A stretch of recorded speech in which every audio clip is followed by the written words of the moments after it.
सत्संग के बिना भाई मेरे भगवान साथ में हो फिर भी दुखों का अंत नहीं होता। जयराम जी की शिव जी का दर्शन हो जाए फिर भी दुखों का अंत नहीं होता। शिव जी के दर्शन के बाद नारायण के दर्शन हो फिर भी दुखों का अज्ञान का अंत नहीं होता। जब सत्संग मिलता है तो फिर भगवान नारायण या शिव जी पधारें तो ठीक है, नहीं तो शिव जी जिससे शिव जी है, नारायण जिससे नारायण है, वो आत्मा परमात्मा ही मेरा सार तत्व है, बाकी सब स्वप्न है, परमात्मा अपना है, ये ज्ञान हो जाता है। इससे शांति मिलती है। सुख आदि भौतिक और शांति आध्यात्मिक है। इस शांति को पाने के लिए अवंतिका, नरेश, भरतरी गोरखनाथ के यहाँ खाक छानते थे। भभूत रमाकर गुरु के आज्ञा के अनुसार गुफा में साधना करते थे, ध्यान करते। ध्यान में क्या है? विश्रांति। शिव जी कहते हैं नास्ति ध्यानम समम तीर्थम, ध्यान के समान कोई तीर्थ नहीं, ध्यान के समान कोई तप नहीं, यज्ञ नहीं। आप हर रोज अपने जीवन में चुप बैठने की आदत डालो। कर्म करने के पहले थोड़े शांत हो जाओ, कर्म करने के बाद शांत हो जाओ। जब भी कुछ कर्म करते हो तो कर्म करने के पहले उत्साह होता है, कर्म करने के वक्त पुरुषार्थ होता है और कर्म के बाद उसका फल हृदय में फलित होता है।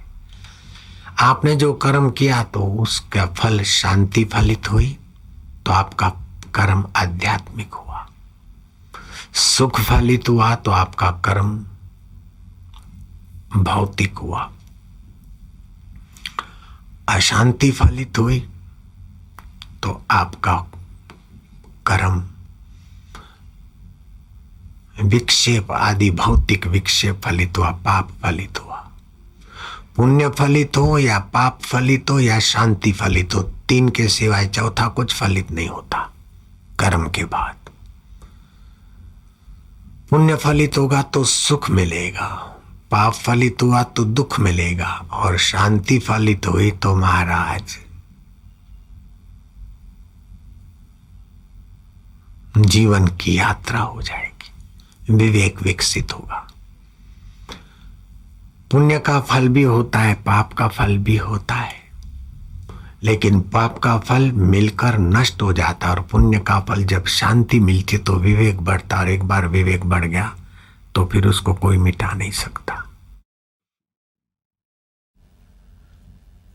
अशुभ कर्म का फल मिलेगा, मिट जाएगा, लेकिन अभी जो सत्संग सुन रहे हो ये शुभ कर्म का फल मौत का बाप भी नहीं मिटा सकता है। अभी जो आप सुन रहे हो इतने शांत होकर, ये 3 दिन का जो महायज्ञ हो रहा है, इसका पुण्य और इसका फल जमदूत का बाप भी नहीं छीन सकता है, मौत का बाप भी नहीं छीन सकता है।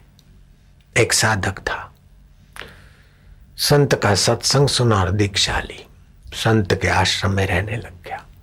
उसका तुम नाम जानते हो जिसकी मैं कथा कह रहा हूं, अच्छी तरह नाम सुना है तुमने उनका। काम करने में लापरवाही की, भिक्षा लेकर आता था, गुरुजी को देता था, भिक्षा लाने में लापरवाही की और किसी चमार के घर की भिक्षा ले आया। चमार भी वो जो दूसरे चमारों को ब्याज पे पैसा दे, नोचे। गुरु का ध्यान नहीं लगा। गुरु ने बोला सच बता कहां से रोटी लाया, तो जरा टल्ला गला करने लगा, नेतागिरी करने लगा। गुरु के द्वार जाना या गुरु के आश्रम में समर्पित हो जाना ये तो बड़े पुण्य की बात है, लेकिन सच्चाई से रहना ये सबके बस की बात नहीं है। वहां भी आदमी हेरा फेरी की भाषा से व्यवहार करता है। तो जरा टल्ला गला करने लगा। गुरु ने आंख दिखाई, सच बता नहीं तो।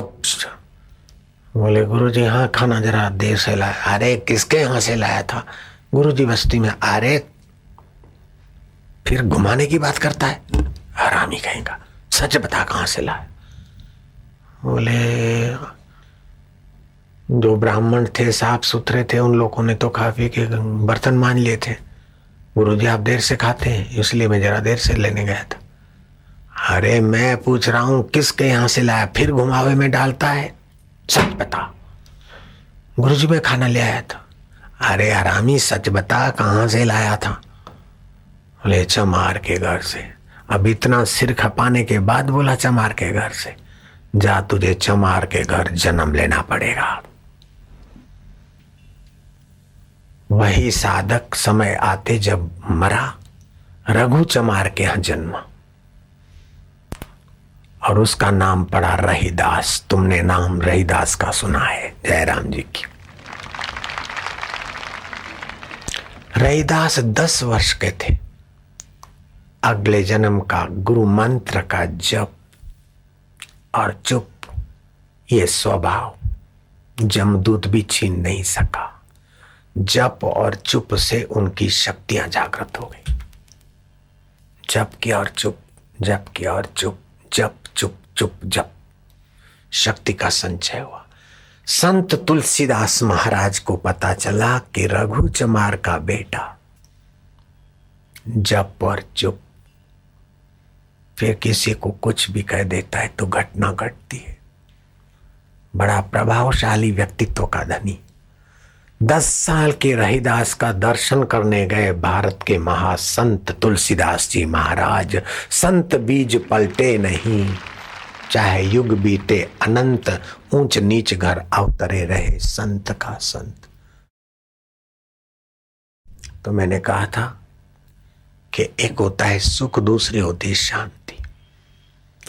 तो संसारी कर्म का फल तो मिलकर नष्ट हो जाता है, लेकिन शांतिदायी जो कर्म है वो नष्ट नहीं होते। श्राप मिलता है, शरीर बदल जाता है, लेकिन तुम्हारा वो शांतिदायी विवेकदायी पुण्य नष्ट नहीं होता। अगर नष्ट होता तो उसको श्राप मिला, वो रघु चमार के यहाँ जन्मा, भूल जाता नहीं। अगले जन्म का जप और शांति उसका मौजूद है। तो इस जीवन में 3 दिन का जप और शांति क्या जमदूत का बाप छीनेगा तुम्हारा? क्या रेलवे की धक्का-धक्की अथवा भीड़ भाड़ तुम्हारा ये जप और शांति का पुण्य छीन लेगा? ताकत नहीं। जेब कतरा पैसे छीन सकता है, सरकार टैक्स लगाकर पैसे ले सकती है, मृत्यु शरीर छीन सकता है, लेकिन जप और ब्रह्म ज्ञान का सत्संग और शांति मौत के बाप की भी ताकत नहीं जो छीन सके। इनकम टैक्स की तो बात क्या करो।